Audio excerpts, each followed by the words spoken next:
A short video on why first drip time matters and how I use my Europiccola, and a short midterm review at the end.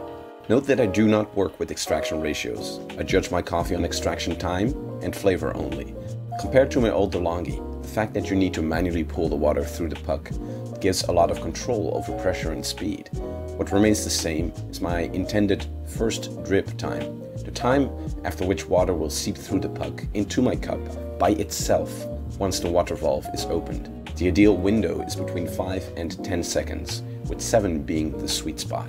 This I add to the total extraction time of 20 to 30 seconds, with a rough 25 being the goal. These numbers aren't cast in stone, but as a young gunslinger once said, 99% of the time it works all the time. For example, if the first drip comes out after 8 seconds, I will try to pull my shot within another 25 minus 8 or 17 seconds. So how to use this to your advantage? Let's say that in the next 2 examples, the pressure that you apply is the same.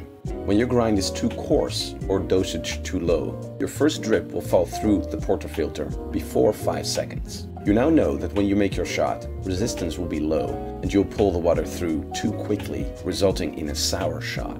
On the other hand, with the first drip after more than 10 seconds, because of fine grind or high dosage, you'll have a hard time pulling your shot through. Thus, extraction time could be prolonged and flavor and bitterness may spike. So for me, the first drip time serves as an indicator for how much pressure to apply to reach the desired extraction time, with extraction time being the indicator of flavor quality. When I see that the first drip comes out near or even before 5 seconds, I do not start pulling my shot counting from 5 to 25. Instead, I wait up to 17 seconds sometimes, depending on how quickly the first drip came. Only then, in those last 10 seconds or so, I begin pulling my shot and will have to apply a lot more pressure because of the speed required to stay within 25 seconds. This higher pressure pushes the water deeper into the grinds and increases flavor extraction. 9 out of 10 times, this will make an otherwise horrible shot drinkable, especially when you make a cappuccino or similar. Not the best shot you would want, but at least not worthless.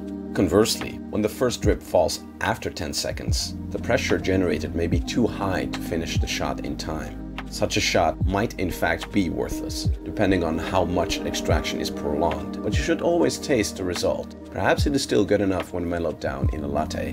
When dialing in, first drip time comes into play again. You could in fact time how long the first drip takes to estimate how much coarser or finer you need to grind, without even pulling the shot and wasting water on a bad shot. For example, with my graph CM702, every 3 seconds of pre-infusion time past the maximum of 10 roughly equals 2 steps coarser. The reverse holds for finer. When the first drip comes out too soon, once you start to reach the first drip sweet spot, you can begin to actually pull and taste your shots for the last fine-tuning. I recommend experimenting with your own grinder to see what formula works for you.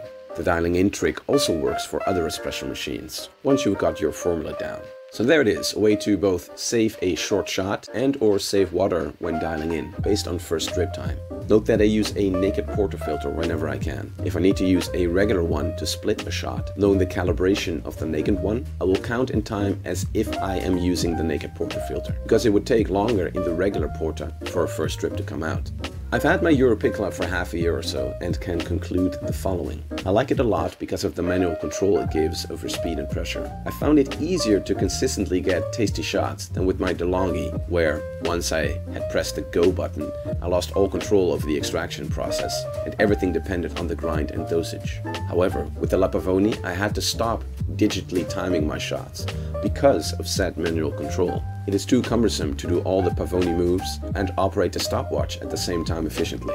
Counting out loud works well for me, but if you value more precision, I'd go for a different machine. Same if you need to make multiple coffees and or quick coffee. This machine requires both time and manual consistency, thus attention. As others on YouTube have shown, the factory 3-hole steam wand is underpowered, but third-party replacements are widely available. I got mine from Austria. It works fine and looks more elegant than the nut and bolt variant you see more often. Same as with my DeLonghi, the small 51mm basket limits the maximum dosage, which is one of the reasons why I don't use extraction ratios for shot judgment. I've talked about this in a previous DeLonghi video, link below. Cleaning is fairly easy. You boil water and rinse the kettle, pull your shots with an appropriate descaler. I use half a dosage of cafeto mixed with some vinegar to save costs. I do this every half year only, which is by no means a recommendation, just how I do it. Concluding, the Pavoni is a good machine for my style of brewing, based on flavor and feeling, without the need for speed or quantity. If you want something faster or with more precise control and manual consistency, or higher dosages than 17 grams going in dry, look further.